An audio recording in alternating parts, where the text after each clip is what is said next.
Ayan o. Ito guys yung ginawa natin bahay. Renovation. So dalawang kwarto. Tapos gumawa tayo ng counter. Ito. Ginawa natin yung counter.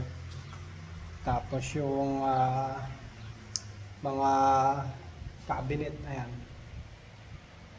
Tapos yung ito, may cabinet dito, may drawer. Ayan o. May drawers yun. Ayan.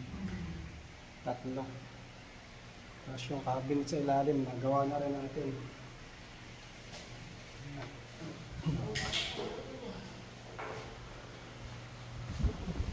Ayan guys.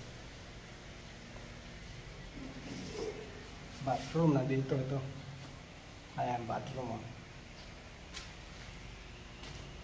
Ayan. Shower. Ayan.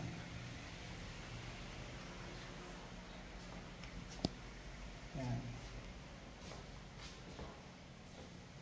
Ito yung bedroom 1. Ayan. Ayan. Sa kabila naman yung ating bedroom 2.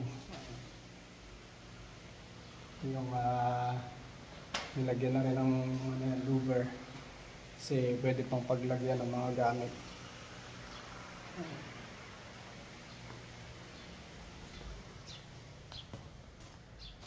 Bukas magbubuhos na lang tayo bukas. Ayan. Para sa driveway. Okay guys.